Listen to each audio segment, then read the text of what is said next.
Hello बच्चों, आज हम लोग पढ़ने वाले हैं पिछले साल का पेपर, जो कि पिछले साल बोर्ड परीक्षा में पूछा गया था।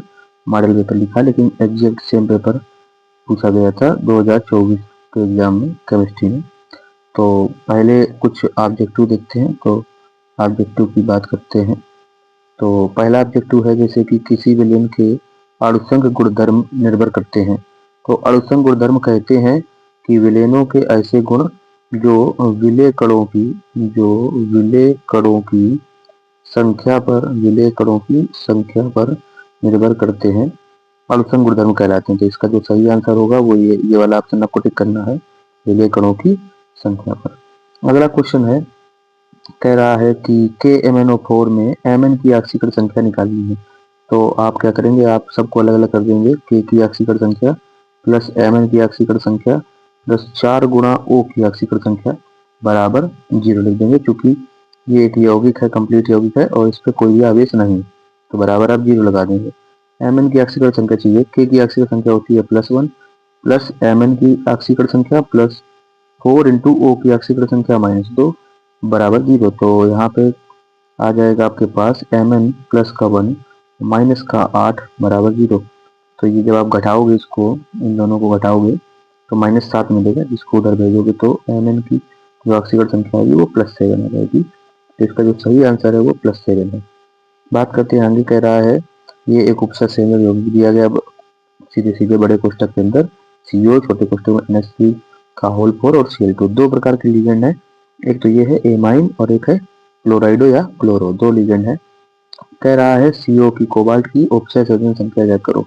तो उपसय संयोजन संख्या किसे कहते हैं? ये कहते हैं लिगेंडों की अधिकतम संख्या को, लिगेंडों की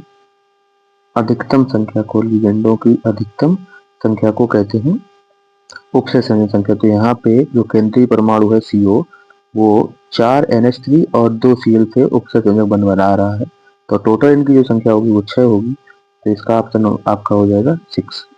अगला क्वेश्चन है कि ईटार्ड अपक्रिया। अब ये आपको जो मॉडल पेपर है या आपकी बुक है उसमें प्रमुख अपक्रियाएं पीछे दी गई हैं सेकंड पेपर में। तो वहाँ आपको ईटार्ड अपक्रिया को तैयार करना है। मैं आपके लिए ये HW दे रहा हूँ कि आप इस अपक्रिया को तैयार करेंगे। ईटार्ड अपक्रिया में टॉलुइन को बेंजिल एल्डिहाइड में ऑक्सीकरण करते हैं, तो वो क्रोमिल क्लोराइड द्वारा करते हैं। इसको कहते हैं क्रोमिल क्लोराइड द्वारा करते हैं। तो अगला क्वेश्चन है बेंजीन डाइअमोनियम क्लोराइड के अपक्रिया। ये भी मैं आपको HW दे रहा हूँ, जब आप नहीं कर पाएंगे तो आप कमेंट करना, मैं इसको करवाता हूँ अगले नेक्स्ट वीडियो में। तो कह रहा है कि बेंजीन डाइअमोनियम क्लोराइड की अपक्रिया क्षारीय माध्यम में फिनाल से कराने पर क्या प्राप्त होता है? तो वो पैरा हाइड्रोक्सी एजोबेंजीन प्राप्त होती है। ये दो क्वेश्चन आपको मैं दे रहा हूँ, आप खुद से ढूंढ के पता करेंगे इसका। फिर कह रहा है किस विटामिन की कमी से रतौंधी रोग होता है? सबको पता है, विटामिन E होती है। इसके बाद आगे बढ़ते हैं। अगला क्वेश्चन है सेकंड नंबर का।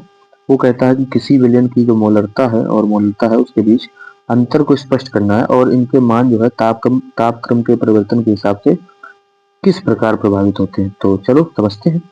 तो जो मोलरता है, एक तरफ हमने मोलरता लिख ली, तो मोलरता की परिभाषा यहाँ दे देंगे। तो कह रहा है किसी निश्चित ताप पर 1 लीटर विलयन में घुले पदार्थों के मोलों की संख्या को क्या कहते हैं? मोलरता कहते हैं। जबकि मोलरता में आप लिख सकते हैं, निश्चित ताप आपको नहीं लगाना है, ठीक है। मोलरता में आप लिखेंगे कि 1 किलोग्राम विलायक में घुले पदार्थों के मोलों की संख्या को इनकी क्या कहते हैं? मोलरता कहते हैं। जो मोलरता है वो ताप द्वारा प्रभावित नहीं होती। मोलरता जो है वो ताप द्वारा प्रभावित नहीं होती। तो नीचे दिया गया है सेकंड पॉइंट कि 0.25 मोलर NaOH विलयन से तात्पर्य है कि NaOH के 0.25 मोल 1 लीटर विलयन में घुले हुए। तो विलय के मोलों की संख्या की जो खुली होती है उसी को कहते हैं हम लोग मोलरता। बात करते हैं मोलरता की। तो जैसे 0.2 मोलल NaOH विलयन से, जो मोलरता है ना उसे स्मॉल m से बताते हैं और जो मोलरता है उसे कैपिटल M से दर्शाते हैं। तो इसका तात्पर्य यह है कि NaOH के 0.25 मोल 1 किलोग्राम जल में घुले हैं। तो आगे बढ़ते हैं। ताप का प्रभाव। देखो ताप का प्रभाव ये इंपॉर्टेंट है, आपको ये ध्यान रखना है, इससे आपका एक ऑब्जेक्टिव बन सकता है। तो कह रहा मोलरता ताप पर निर्भर नहीं करती, पीछे ऊपर हमने बताया भी था। मोलरता ताप पर निर्भर नहीं करती, जबकि मोलरता जो है वो ताप पर निर्भर करती है, क्योंकि ताप बढ़ाने पे आयतन परिवर्तित होता है। क्या परिवर्तित होता है? आयतन। और आयतन जो है वो प्रयोग होता है मोलरता में। क्या प्रयोग होता है? मोलरता प्रयोग होता है। तो मोलरता जो है वो ताप के प्रभाव से परिवर्तित होती है। आगे बढ़ते हैं। अगला क्वेश्चन है, कह रहा है पाइरोलुसाइट से पोटेशियम परमैंगनेट बनाने की विधि का वर्णन कीजिए तथा पोटेशियम परमैंगनेट आयन का संरचना सूत्र भी लिखिए। तो चलो समझते हैं इसको भी। तो पाइरोलुसाइड का पोटेशियम परमैंगनेट में परिवर्तन, ये एक साथ है पोटेशियम परमैंगनेट में परिवर्तन। तो जब पाइरोलुसाइड को KOH और ऑक्सीजन द्वारा, क्षार और ऑक्सीजन द्वारा अपक्रिया कराते हैं तो K2MnO4 मतलब पोटेशियम मैग्नेट प्राप्त होता है। संरचना की, तो हम संरचना को बनाते हैं। देखो यहाँ पे जो Mn है वो टोटल 4 O से जुड़ा होता है। तो एक इधर में दूसरा O बना दिया, ये तीसरा O है और ये चौथा O है। तो यहाँ पे एक डबल बॉन्ड ये बनता है, एक डबल बॉन्ड ये बनता है और एक डबल बॉन्ड ये बनता है। क्योंकि Mn की जो ऑक्सीकरण संख्या है KMnO4 में वो 7 आती है, तो Mn 7 बॉन्ड बनाते हैं, 2 इधर 2 इधर 2 इधर, टोटल 6 बॉन्ड और एक सातवां बॉन्ड ये सिंगल बॉन्ड, और O पे लगता है माइनस का चार्ज। इस तरीके की संरचना बनानी है और K को बाहर रखना है प्लस के साथ। ये KMnO4 की संरचना आपकी बनती है। बात करते हैं आगे की बात करते हैं अगले टॉपिक की, अगले क्वेश्चन की। तो कह रहा है उपसय संयोजक यौगिकों में आयनन समावृतता तथा आबंधी समावृतता को उदाहरण से समझाइए। तो आयनन समावृतता किसको कहेंगे? तो ऐसे यौगिक जिनके अणुसूत्र समान होने चाहिए लेकिन विलयन में भिन्न भिन्न आयन, ये भी आपको ध्यान रखना है, विलयन में भिन्न भिन्न आयन उत्पन्न करते हो, आयनन समावयवी कहलाते हैं। और ये जो गुण है या जो घटना है वो आयनन समावृतता कहलाती है। जैसे कि दिया गया है सामने आपके एक उदाहरण, CONH3 का होल 5 SO4 और आयनिक मंडल में Br है। दूसरा यौगिक है CONH3 का होल 5 Br और बाहर SO4 है। ये परस्पर आयनन समावयवी है। क्यों है आयनन समावयवी? जब आप इनका आयनन कराएंगे, एक सेकंड, जब आप इनका आयनन कराएंगे तो ये ऋण के साथ और ये प्लस के साथ, लेकिन जब इसका आप आयनन कराएंगे तो ये -2 के साथ और ये +2 के साथ। इसमें बनने वाले आयन डिफरेंट है, अलग अलग है, इसलिए यहाँ पे आयनन समावयवता है। आगे बढ़ते हैं। बात होती है आबंधी समावयवता की। तो वे उपसय संयोजक यौगिक जिनमें उभयदंती लिगेंड उपस्थित होते हैं आबंधी समावयवता दर्शाते हैं। जैसे कि CrSCN H2O का होल 5 और ऊपर +2 आवेश तथा CrNCS H2O का होल 5 +2। उभयदंती लिगेंड में उन्हें कहते हैं, उभयदंती कह लो,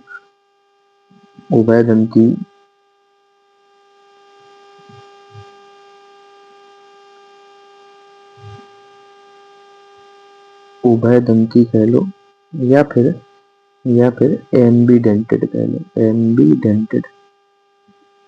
एम्बीडेंटेड लिगेंड। ये लिगेंड ऐसे होते हैं जिनमें एक से अधिक दाता परमाणु उपस्थित होते हैं, अधिक दाता परमाणु उपस्थित होते हैं, एक से अधिक दाता परमाणु उपस्थित होते हैं, लेकिन किसी एक के द्वारा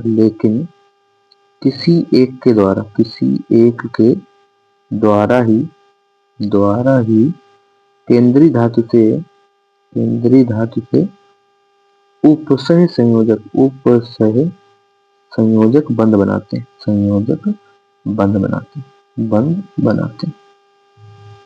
जैसे कि AsCN यहाँ पे और यहाँ पे NCS-, ठीक है। यहाँ पे सल्फर जो है वो दाता परमाणु का काम कर रहा है, यहाँ पे नाइट्रोजन दाता परमाणु का काम कर रहा है। आगे बढ़ते हैं।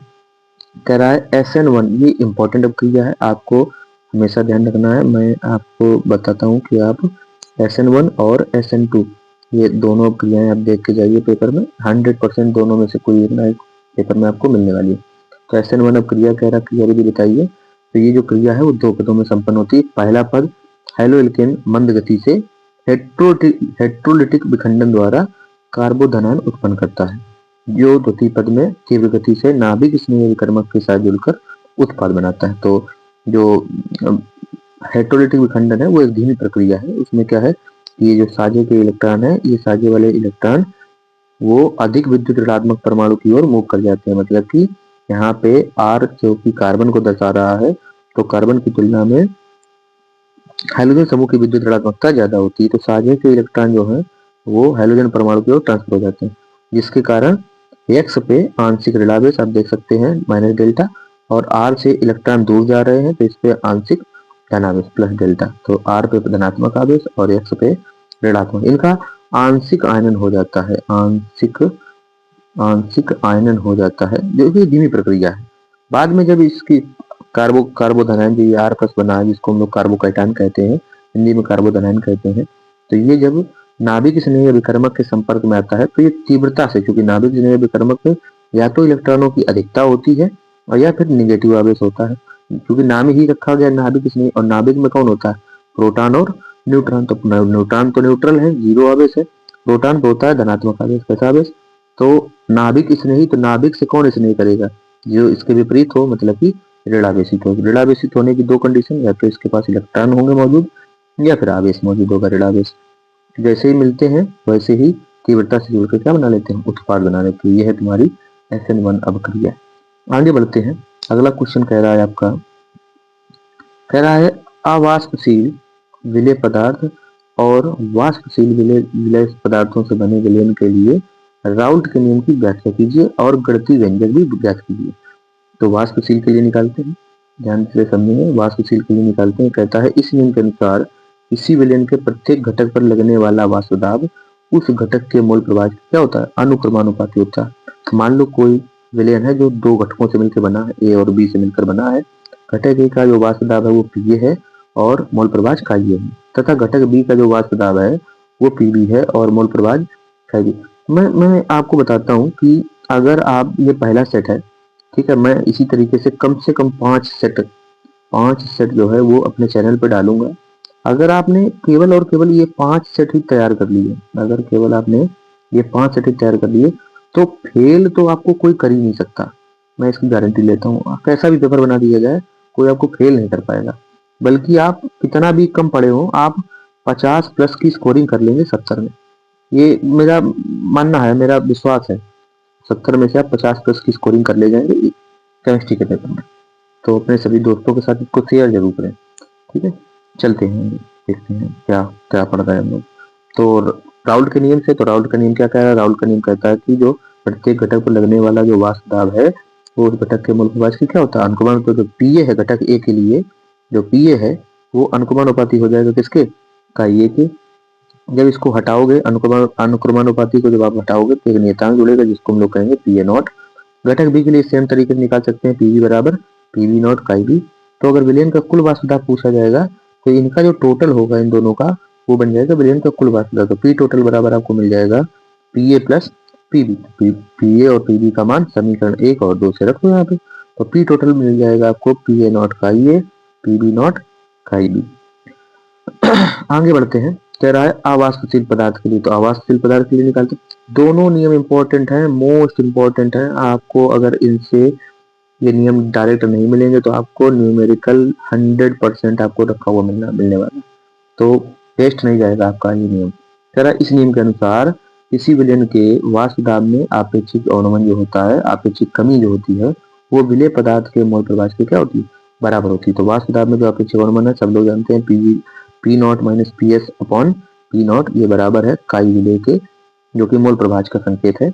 तो P not minus P S बटे पी नॉट, जिसका मोल प्रभाज पूछा जाए, याद रखो, जिसका, जैसे विलेय का मोल प्रभाज पूछा जाए, सपोज करो विलेय का मोल प्रभाज पूछा जाए, तो जिसका मोल प्रभाज पूछा जाए उसके मोल, विलेय के मोल ऊपर रख दो, तो यहाँ पे लिख दो विलेय के मोल, विलेय के मोलों की संख्या या मोल, विलेय के मोल बटे टोटल मोल, कुल मोल। तो ये शॉर्टकट है, आप आराम से इसको याद रख सकते हैं कि जिसका भी मोल प्रभाज, जिस घटक का मोल प्रभाज पूछा जाए उस घटक को आपको, उस घटक के मोलों को आपको ऊपर रखना है और टोटल मोल नीचे रखना है।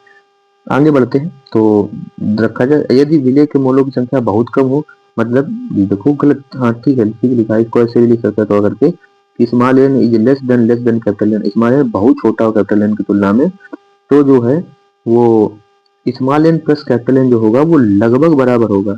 ये थोड़ा बनाना है आपको, नहीं लिखा बच्चे ने, तो लगभग बराबर होगा किसके, कैपिटल एन के। तो रखते हैं यहाँ पे, तो इसकी जगह पे हम लोग लिख सकते हैं केवल कैपिटल एन। अब मोल बराबर जो होता है ना, यहाँ पे देखो, यहाँ पे हम लिखते हैं मोल बराबर, रेड है तो इसको मोल बराबर जो होता है वो होता है मात्रा बटे अणुभार, मात्रा बटे अणुभार। अब जब स्मॉल एन के लिए निकालेंगे तो मात्रा और अणुभार दोनों को स्मॉल लेटर में लिखेंगे, जब कैपिटल एन के निकालेंगे तो दोनों को कैपिटल लेटर में लिखेंगे। तो स्मॉल एन को नीचे लिखा गया small W upon small m, और कैपिटल एम को लिखा गया है कैपिटल डब्ल्यू अपॉन कैपिटल एम।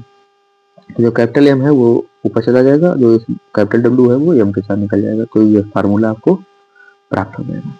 अब बात करते हैं, कह रहा है एथेनॉल मतलब एथिल अल्कोहल के निर्जलीकरण की क्रियाविधि समझाइए। तो निर्जलीकरण कराते रहिए एथिल अल्कोहल का। तो एथिल अल्कोहल का जो निर्जलीकरण है वो शांत H2SO4 द्वारा कराते हैं 160 से 180 डिग्री की टेम्परेचर पे। तो एथिलीन प्राप्त होती है। क्या प्राप्त होती है? एथिलीन प्राप्त होती है। तो चलो भी देखते हैं कैसे निर्जलीकरण हो रहा है। ये इस सब क्रिया की जरूरत नहीं थी, ठीक है, इस सब क्रिया की जरूरत नहीं थी। तो देखते हैं कैसे निर्जलीकरण कराते हैं। तो जो एल्कोहल है, एल्कोहल का निर्जलीकरण सेट जैव नियम के अनुसार होता है तथा अम्ल उत्प्रेरित निर्जलीकरण में अधिक स्थायी कार्बोनियम आयन क्रियाशील मध्यस्थ के रूप में बनते हैं। आप इसको भी अगर नहीं लिखोगे तो कोई दिक्कत नहीं, आप सिंपल अपनी भाषा लिखिए, उससे एग्जामिनर ज्यादा प्रभावित होता है बजाय कि रट्टू तोता वाली भाषा के। तो क्रियाविधि देखते हैं। तो एल्कोहल के निर्जलीकरण की क्रियाविधि निम्न पदों में पूर्ण होती है। स्टेप फर्स्ट इसका क्या कहता है कि जो सल्फ्यूरिक अम्ल है, सल्फ्यूरिक अम्ल जो है वो एल्कोहल के OH समूह को एक प्रोटॉन देकर प्रोटॉनीकृत अल्कोहल बनाता है। अब ये जो है कुछ बच्चे ने मॉडल का सहारा लिया है, इसमें एक स्टेप गायब कर दिया उन्होंने। इसमें उन्होंने स्टेप एक होना चाहिए ये कि जो सल्फ्यूरिक अम्ल है, जो सल्फ्यूरिक अम्ल है सबसे पहले वो आयनित होता है और आयनित होकर प्रोटॉन उत्पन्न करता है। क्या उत्पन्न करता है? प्रोटॉन उत्पन्न करता है HSO4- और ये H+ को हम लोग पढ़ते हैं प्रोटॉन। तो प्रोटॉन उत्पन्न करता है, यही प्रोटॉन जो है वो एथिल अल्कोहल के साथ जुड़ता है। अब प्रोटॉन पे इस समय H+ पे इस समय 0 इलेक्ट्रॉन है, जबकि पहली कक्षा भरने के लिए 2 इलेक्ट्रॉन होने चाहिए, और O के पास लोन पेयर मौजूद है, इलेक्ट्रॉनों का समूह मौजूद है। तो ये क्या करेगा? H+ को इलेक्ट्रॉन देगा और इस H+ को अपने साथ जोड़ देगा। तो यहाँ पे प्रोटॉनीकृत अल्कोहल प्राप्त हो जाएगा। क्या प्राप्त हो जाएगा? प्रोटॉनीकृत अल्कोहल प्राप्त हो जाएगा। अगला स्टेप कहता है कि जो प्रोटॉनीकृत अल्कोहल है वो जल का एक अणु त्याग करके कार्बोनियम आयन बनाता है। तो होता क्या है कि O पे धनात्मक आवेश आ जाता है, जब O पे धनात्मक आवेश आ जाता है तो ये इलेक्ट्रॉन सुग्राही हो जाता है, मतलब इलेक्ट्रॉन को आकर्षित करने की क्षमता इसके अंदर और तीव्र हो जाती है। वैसे भी कार्बन और O की तुलना में अगर देखा जाए तो O की विद्युत ऋणात्मकता अधिक होती है कार्बन से, तो O की वैसे भी टेंडेंसी है इलेक्ट्रॉन खींचने की, ऊपर से प्लस लग गया तो और तेजी से इलेक्ट्रॉन खींचेगा, तो साजिक इलेक्ट्रॉन अपनी तरफ खींचता है, तो इस तरीके से इसका यहाँ पे विखंडन हो जाता है। तो यहाँ से H2O प्राप्त होता है हमें, और कार्बन पे लगता है धनात्मक आवेश। क्यों? क्योंकि तो साजिक इलेक्ट्रॉन है वो कार्बन से दूर जा रहे हैं, इस वाले कार्बन से दूर जा रहे हैं, इसलिए कार्बन पे धनात्मक आवेश लगता है और H2O का निर्माण होता है, जल का निर्माण होता है। और जो कार्बन है वो कार्बोधनायन या कार्बोकैटायन के रूप में पढ़ा जाता है। स्टेप थर्ड कहता है कि ताप के आधार पर नाभिक में रिप्रोटॉनीकरण। अब ये पूरी प्योर भाषा, जो भी भाषा ये बच्चे लिखी है बिल्कुल निराधार है, ये भाषा नहीं होनी चाहिए।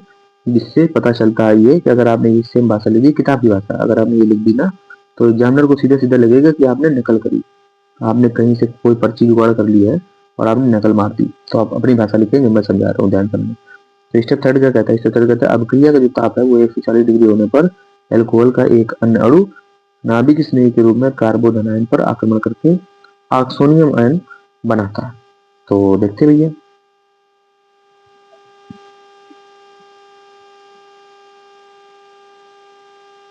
आप एक काम करें, ये कुछ ज्यादा ही एडवांस बच्चा था, ठीक है, इसको आप भूल जाएंगे, ये आप अभी नहीं पढ़ेंगे, ठीक है, इसका कोई यूज नहीं है।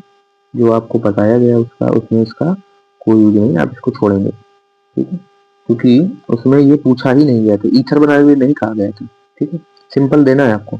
यहाँ से आप उठाएंगे, वहां पे कार्बोधनायन प्राप्त हुआ था, कार्बोधनायन के बाद अब ये स्टेप उठाने के लिए या अभिक्रिया का ताप 160 से 170 डिग्री होने पे कार्बोधनायन विप्रोटॉनीकृत होकर एल्कीन बनाता है। तो यहाँ पे जो है इसको हम लोग अथवा करके लिख सकते हैं, थोड़ा सा और किसकाते नहीं, देखो इसको अथवा करके लिख सकते हैं हम लोग। AH इसका बाहर निकालो तो AH single bond CH2 single bond CH2 और ऊपर लगा है प्लस आवेश। तो जो साजिक इलेक्ट्रॉन है, जो साजिक इलेक्ट्रॉन है ये ट्रांसफर होंगे इस कार्बन पे, और ये जो H है वो प्लस के रूप में अलग हो जाएगा। इस कार्बन और इस कार्बन के बीच में जिससे इस कार्बन और इस कार्बन के बीच में डबल बॉन्ड तैयार होगा और ये बॉन्ड प्राप्त होगा। थोड़ा उसमें एक्स्ट्रा है तो वो आप छोड़ेंगे, ज्यादा बढ़िया रहेगा। ठीक है, आगे बढ़ते हैं। सेम पेज वही है तो छोड़ेंगे आप इसको। फिर कह रहा है फेलिंग विलयन तथा सिप अभिकर्मक द्वारा एल्डिहाइड तथा कीटोन में भिन्नता स्पष्ट कीजिए। तो चलो भाई कराते परीक्षण। एसिटल्डिहाइड ये एल्डिहाइड के लिए है और ये एसीटोन मतलब कीटोन समूह के लिए। तो टैलेंट परीक्षण क्या है?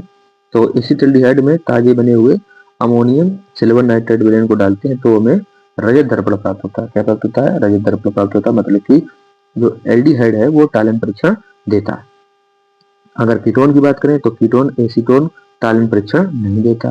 फेलिंग विलयन की बात करते हैं, जब एसिटल्डिहाइड में आप फेलिंग विलयन मिलाते हैं तो लाल भूरा अवक्षेप आता है। मतलब कि ये भी जो है वो एल्डिहाइड मतलब फेलिंग विलयन परीक्षण देता, लेकिन एसीटोन फेलिंग परीक्षण नहीं देता। ये भी नहीं देता, ये भी नहीं देता। शिव अभिकर्मक से क्रिया कराओ तो एसिटल्डिहाइड शिव अभिकर्मक के साथ गुलाबी रंग देता, मतलब ये इससे भी क्रिया कर लेता। लेकिन एसीटोन क्या है? एसीटोन शिव अभिकर्मक के साथ भी क्रिया नहीं करता। तो ये आपको याद रखना, ये इंपॉर्टेंट क्वेश्चन है। 5 सेट में कराऊंगा, 5 सेट आपको ध्यान रखना। और मेरा दावा है आपसे कि आप फेल नहीं हो सकते, या आपके बहुत कम नंबर नहीं है, 50+ नंबर आपके आ जाएंगे 70 में से। बात करते हैं कार्बोहाइड्रेट को परिभाषित कीजिए। ग्लूकोज एवं फ्रक्टोज में विभेदित उत्पन्न कीजिए। तो चलो भाई देखते हैं। कार्बोहाइड्रेट तो वे पदार्थ जो जल अपघटन पर पॉलीहाइड्रोक्सी एल्डिहाइड या पॉलीहाइड्रोक्सी कीटोन देते हैं। पॉली का मतलब है कई सारे हाइड्रोक्सी समूह मतलब OH समूह, और पॉलीहाइड्रोक्सी एल्डिहाइड मतलब कई सारे हाइड्रोक्सी समूह मतलब OH समूह मौजूद होंगे और एल्डिहाइड जुड़ा होगा या फिर कीटोन जुड़ा होगा, तो कार्बोहाइड्रेट कहलाते हैं। चलो भाई देखते हैं आगे। तो कह रहा है ग्लूकोज तथा फ्रक्टोज में अंतर। तो एक तरफ ग्लूकोज एक तरफ फ्रक्टोज। तो ग्लूकोज क्या है? पके हुए अंगूरों एवं शहद आदि मीठे फलों से प्राप्त किया जाता पाया जाता है, इसे अंगूर की शर्करा भी कहते हैं। फ्रक्टोज क्या है? फ्रक्टोज फलों का मुख्य अवयव होता है, अतः इसे फलों की शर्करा कहते हैं। ग्लूकोज दक्षिण ध्रुवण घूर्णक होता है, अतः इसे डेक्सट्रोस कहते हैं। जबकि फ्रक्टोज वाम ध्रुवण घूर्णक होता है, अतः इसे लेबुलोस कहते हैं। मतलब समतल ध्रुवित प्रकाश को ये बाईं ओर मोड़ देता है और ये दाईं ओर मोड़ देता है। फिर कह रहा ग्लूकोज HNO3 द्वारा ऑक्सीकृत होकर के सैक्रिक अम्ल बनाता है, जबकि फ्रक्टोज HNO3 द्वारा ऑक्सीकृत से ग्लाइकोलिक अम्ल और टार्टरिक अम्ल बनाता है। अगला पॉइंट है ग्लूकोज की क्रिया ब्रोमीन जैसे कराने पर ग्लूकोनिक अम्ल में ये जो है ऑक्सीकृत हो जाता है, जबकि फ्रक्टोज की क्रिया जल से कराने पर यह ऑक्सीकृत नहीं होता है। ब्रोमीन जल, ठीक है, यहाँ पे आप सुधारेंगे ब्रोमीन जल ऑक्सीकृत नहीं होता। अगला क्वेश्चन है कि मोलर उन्नयन स्थिरांक को परिभाषित कीजिए। ठीक बात है, मोलर उन्नयन स्थिरांक किसे कहते हैं? तो मोलर उन्नयन स्थिरांक कहते हैं लोग केबी को। केबी को परिभाषित करना है। 0.6 ग्राम 0.6 ग्राम यूरिया का जो मोलर द्रव्यमान है वो निकालेंगे हम लोग। 60 होता है, वैसे मोलर द्रव्यमान कितना होता है? 60 होता है। दिया जाएगा आपको क्वेश्चन 60 है को 100 ग्राम जल में बने जलीय विलयन के क्वथनांक की गणना करनी है। अगर जल का मोलर उन्नयन स्थिरांक इतना दिया गया हो तो चलो भाई ठीक है। मोलर उन्नयन स्थिरांक को पहले बार परिभाषित करते तो क्वथनांक में उन्नयन एक अड़चन गुणधर्म है, अतः ये क्या होता है? मोलरता के अनुक्रमानुपाती होता है। इसे केबी संख्या से प्रदर्शित करते हैं। तो ये प्रूविंग ये इस तरीके से डेल्टा जो टीबी है वो अनुक्रमानुपाती होता है मोलरता के m डैश के। जब अनुक्रमानुपाती को हटाओगे तो डेल्टा टीबी जो है बराबर होगा केबी के इंटू m डैश की। m डैश मतलब मोलरता, तो हम लिख देते हैं मोलरता, सॉरी मोलरता नहीं, मोलरता नहीं, m डैश है मोलरता। मोलरता का आप फार्मूला लिखेंगे यहाँ पे तो आपको मिलेगा डेल्टा टीबी बराबर केबी इंटू विलेय के mole small W upon small L बटे विलायक की मात्रा तो कैपिटल डब्ल्यू बटे 1000। ये इधर जाएगा, इधर जाएगा, जब हल करेंगे तो यही सेम फार्मूला बनेगा। तो चलो बनाते हैं परिभाषा। तो हालांकि परिभाषा नहीं बनाई हुई बच्चे द्वारा, अपन लोग बनाते, कोई दिक्कत नहीं। तो डेल्टा टीबी बराबर दिया गया है के बी इंटू स्मॉल डब्ल्यू इंटू 1000 बटे कैपिटल डब्ल्यू इंटू स्मॉल एल। ध्यान से पढ़ेंगे, स्मॉल डब्ल्यू बटे स्मॉल एल ये क्या है? यह है विलेय के मोल। क्या है? विलेय के मोल, विलेय के मोल। और कैपिटल डब्ल्यू ऐसा मान लो कि 1000 कट जाए तो कैपिटल डब्ल्यू को 1000 मान लो। तो हमने मान लिया कि माना स्मॉल डब्ल्यू बटे स्मॉल एन जो कि क्या है? विलेय के मोल है, विलेय के मोल है। वो हमने मान ली 1, और जो कैपिटल डब्ल्यू है जिसको कहते हैं हम लोग विलायक की मात्रा, विलायक की मात्रा वो आपको दी गई है कितनी, वो आपने मान ली है 1000 ग्राम, 1000 ग्राम। तो विलय के मोल 1 हो गए, ये इससे कट जाएगा, तो जो डेल्टा टीबी है, जो डेल्टा टीबी है वो बराबर हो जाएगा किसके, केबी की। जो डेल्टा टीबी है वो बराबर हो जाएगा किसके, केबी के। चलो समझते हैं आगे कि कैसे करना, आगे बढ़ते हैं। डेल्टा टीबी क्या है, क्वथनांक में, क्वथनांक में उन्नयन, क्वथनांक में उन्नयन, ठीक है। और केबी क्या है, मोलल उन्नयन स्थिरांक, मोलल उन्नयन स्थिरांक।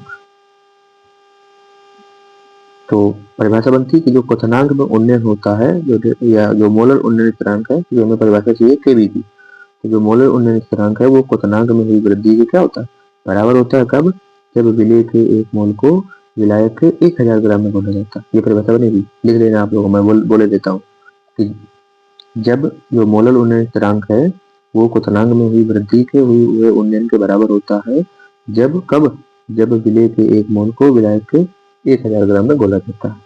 तो मेरे हिसाब से वीडियो ज्यादा लंबी होती जा रही है। 1-2 क्वेश्चन और लेते हैं, इसके बाद इसको रोकेंगे, बाकी शेष भाग अगले वीडियो में करेंगे। आप लोग बराबर देखिए वीडियो, अपने दोस्तों के साथ भी शेयर कीजिए। जो भी मैं कराता हूँ उसको पहले पेन कॉपी लेके नोट करिए, इसके बाद उसको रिवाइज करिए मल्टीपल टाइम, तभी जाके आप सफल हो सकते हैं। आप इसकी जो एक्चुअल परिभाषा बनती है वो आप स्टार्टिंग से शुरू करेंगे यहाँ से, कि जब किसी विलय पदार्थ के 1 मोल को विलायक के 1000 ग्राम में घोला जाए, मैंने कराई है परिभाषा, विलयन चैप्टर पढ़ा है, आप देख सकते हैं। 1000 ग्राम में घोला जाता है तो उसके क्वथनांक में जो वृद्धि होती है उसे क्या कहते हैं, मोलर उन्नयन स्थिरांक कहते हैं। इसे केबी संकेत से प्रदर्शित करते हैं। आगे बढ़ते हैं। तो विलय की मात्रा दी गई है यहाँ पे 0.6 ग्राम, विलायक की मात्रा 100 ग्राम दी गई है, और विलय का अनुभार भी 60 दिया गया है। केबी का मान सवाल में दिया गया है, तो आपको सिंपल सूत्र लगाना है, डेल्टा टीबी बराबर केबी इंटू स्मॉल डब्ल्यू इंटू 1000 बटे कैपिटल डब्ल्यू इंटू स्मॉल एम। बस मान रखना है, और आप काटेंगे तो आपको ये मिल जाएगा डेल्टा टीबी का मान। अब जो विलयन का जो क्वथनांक है वो हमें निकालना है, जबकि जो ये जो है ना, ये टीबी नॉट, ये है जल का क्वथनांक, जल का क्वथनांक, क्योंकि जल में ही घोला गया यूरिया को, तो जल का क्वथनांक और प्लस क्वथनांक में हुई वृद्धि। डेल्टा टीबी क्या है, क्वथनांक में उन्नयन, क्वथनांक में उन्नयन, बढ़ोतरी है डेल्टा टीबी। तो पहले कुछ क्वथनांक रहा होगा, उसमें उन्नयन हुआ इतने का, तो कितना बन गया ये भी निकालना। तो जल का क्वथनांक कितना होता है, 100 डिग्री, जल का क्वथनांक होता है 100 डिग्री। तो 100 डिग्री को जब केल्विन में बदलेंगे तो वो 273 जोड़ेंगे तो 373 आ जाएगा, और इसमें उन्नयन को जोड़ दिया गया, तो हमें विलयन का जो क्वथनांक है वो हमें यहाँ पे देखने को मिल गया है।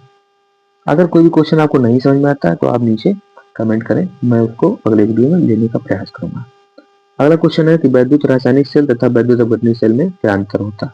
तो वैद्युत रासायनिक सेल और वैद्युत अपघटनीय सेल, देखो इस प्रकार के सेलों में जो विद्युत ऊर्जा है वो रासायनिक ऊर्जा में परिवर्तित होती है, इसमें जस्ट उल्टा, कि रासायनिक ऊर्जा विद्युत ऊर्जा में परिवर्तित होती है। इसमें एनोड धन ध्रुव होता है, इसमें एनोड ऋण ध्रुव होता है, इसमें कैथोड ऋण ध्रुव होता है, इसमें कैथोड धन ध्रुव होता है। इसमें लवण सेतु या सरंध्र पात्र का प्रयोग नहीं होता, इसमें लवण सेतु या सरंध्र पात्र का प्रयोग होता है। मैं आपको एक क्वेश्चन और देता हूं इंपॉर्टेंट, लवण सेतु के कार, लवण सेतु के कार, BHW है आपका, तो ये आपको तैयार करना है हर हाल में। लवण सेतु के कार आपको अपने मॉडल में देखने को मिलेंगे। अब कह रहा है अभिक्रिया की, अगला क्वेश्चन है, कह रहा है अभिक्रिया की आणविकता तथा कोटि को परिभाषित कीजिए। प्रथम कोटि की अभिक्रिया के लिए समाकलित वेग समीकरण ज्ञात कीजिए। तो मेरे हिसाब से वीडियो इतनी पर्याप्त है, अभी हम लोग इसको इतना ही रखते हैं, बाकी आगे देखते हैं क्या ही होता है। तो आज का वीडियो मैं यहीं समाप्त करता हूँ। तो क्वेश्चन है आगे हालांकि, लेकिन अभी वीडियो ज़्यादा लंबी हो जाएगी, तो उसको ज़्यादा लंबा ना करते हुए इसको यहीं पे मैं रोकता हूँ। ये सब है, अगले वीडियो में हम लोग इसको चर्चा करेंगे इसकी। धन्यवाद।